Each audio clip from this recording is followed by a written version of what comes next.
76 metre तथा क्षेत्रफल 357 वर्ग मीटर है। क्यारी की लंबाई तथा चौड़ाई ज्ञात करना है। एक हमारे पास क्या है, आयताकार। ये आयताकार क्या है हमारे पास, क्यारी है, बगीचा है, ठीक है जी। जिसमें क्या करना है, इसका परिमाप। परिमाप बताते हैं क्या है परिमाप।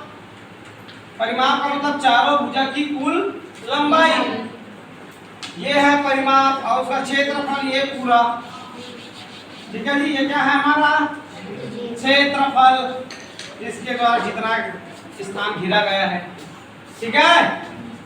तो क्या दिया है हमें, दिया है, क्या दिया है,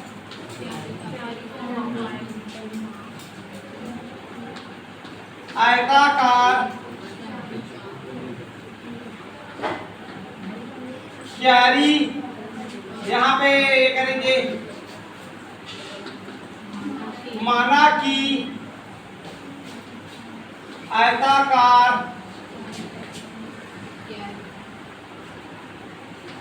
क्यारी की लंबाई x है। x मान लेंगे, लंबाई को x मान लेते हैं। अब आयताकार क्यारी का परिमाप दिया है, क्या दिया है परिमाप, 76 मीटर दिया है। देखो आयताकार क्यारी का परिमाप, परिमाप का फार्मूला क्या है, आयत के परिमाप का 2 लंबाई प्लस चौड़ाई, ये फार्मूला है। आयत का परिमाप का फार्मूला है 2 लंबाई प्लस चौड़ाई। ये हो जाएगा 76 मीटर हो जाएगा। अब दोनों पक्षों में 2 का गुणा का भाग कर देंगे, कर देंगे तो 2 का 2 कट जाएगा इधर। ये क्या हो जाएगा, 2 3 6, 1 बचेगा तो 16 बनेगा, और 2 8 16 हुआ ये चीज। अब देखो हमारे पास लंबाई तो क्या माने है, x मान को रख दे, तो हो जाएगा x प्लस चौड़ाई हुआ बराबर 38 हुआ। अब मैं चौड़ाई का मान ज्ञात करना है तो इस x को उसका पक्ष अंदर, तो ये हो जाएगा हमारा चौड़ाई बराबर हो जाएगा 38, उस पर जाएगा तो माइनस x हुआ ये चीज। अब हमारे पास अगला क्या दिया है, और दिया क्षेत्रफल, क्या हो जाएगा आयताकार क्यारी का क्षेत्रफल कितना दिया, 357 वर्ग मीटर दिया है। देखो तो आयत का क्षेत्रफल का फार्मूला क्या है, लंबाई गुना चौड़ाई बराबर इसका दिया है 357 वर्ग मीटर दिया है। तो यहाँ पर देखो क्या क्या क्या मान दिया हमारे पास, लंबाई तो एक समान है, माने हैं, और चौड़ाई का मान भी हमें पता है। यहाँ पर तो इन दोनों को मान को रख देते हैं, इसमें रख दे। तो चलो देखो रखते हैं यहीं पर।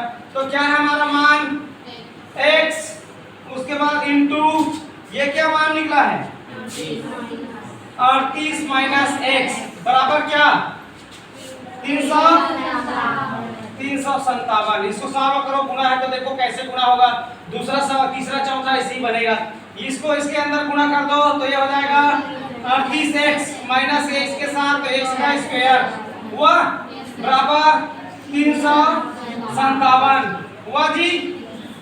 चलिए अब इस संख्या को हम क्या करेंगे, इसके अंदर ले आएंगे, अंदर ले आएंगे कुछ कर दो, यहाँ पर आया। चलिए आप क्या करेंगे, ये वाली संख्या को अंदर लाएंगे तो ये हो जाएगा, मैं x को पहले लिख रहा हूँ ना, तो माइनस x का स्क्वायर, उसके बाद ये वाले प्लस में है तो 38x, ये अंदर आ जाएगा तो माइनस 357 बराबर, इस बार कुछ नहीं बचेगा तो 0 हुआ। अब देखो एक यहाँ पे देखो, इसमें हम माइनस का गुणा कर देंगे, हमारा x का स्क्वायर माइनस में है तो क्या हो जाएगा, ये सबका चिन्ह बदल जाएगा, तो x का स्क्वायर ये माइनस हो जाएगा 38x, ये प्लस हो जाएगा 357 बराबर 0 अब ऐसा कोई दो संख्या है देखो जिसको आपस में गुणा करने पर 357 होता है और जिसको आपस में जोड़ेंगे या घटाएंगे तो 38 आता है। तो क्या होगा 21 गुना 17। तो इसको देखो क्या लिख सकते हैं, 21 और 17 को क्या करेंगे जोड़ेंगे। ठीक है, तो देखो क्या लिखना है x का स्क्वायर है माइनस का माइनस। अब हम क्या करेंगे 21 और 17 को क्या करेंगे जोड़ना है। तो x का x प्लस 357 बराबर 0। अब इस कोष्ठक को हटा दो, इस x के इसके साथ गुना करो, x का स्क्वायर माइनस ये 21x ये minus plus minus 17x plus 357 बराबर 0 हुआ। इन दोनों का जोड़ी बनाते हैं, इन दोनों का जोड़ी बनाते हैं। देखो इन दोनों में क्या है 21 तो संख्या रहेगा लेकिन एक साथ दिख रहा है, एक से बाहर निकालते हैं। तो एक से बाहर निकालेंगे क्या बचेगा x माइनस 21। इसमें क्या करेंगे माइनस 17 बाहर निकालेंगे। इसको क्या कर सकते हैं देखो ये 357 को हम 17 गुना 21 कर सकते हैं। तो यहाँ से भी 17 निकलेगा, यहाँ से भी 17 निकलेगा। तो इसको 17 निकाल देंगे तो यहाँ से एक शब्द बचा, ये माइनस में माइनस प्लस हो जाएगा, माइनस करेंगे फिर यहाँ पे क्या बचेगा 21 और ये हो जाएगा 0। अब देखो ये वाला और ये वाला सेम आया, x माइनस क्या क्या सेम आया है x माइनस 21 और अगला क्या बचा x माइनस 17 ये बराबर है 0 का। अब एक बार क्या करेंगे इसका 0 के बराबर x माइनस 21 का 0 और ये x माइनस 17 बराबर 0। अब हम क्या करेंगे 21 को पक्षांतर, तो x बराबर माइनस वाले उस पर जाके प्लस में और ये वाले x बराबर ये भी माइनस वाले उस पर जाके प्लस। तो देखो इस प्रकार हमें x के दो मान प्राप्त होता है, एक 21 और एक 17। ठीक है जी, तो ये हमारा क्या हो जाएगा एक लंबाई और एक चौड़ाई मान होगा। चलिए फिर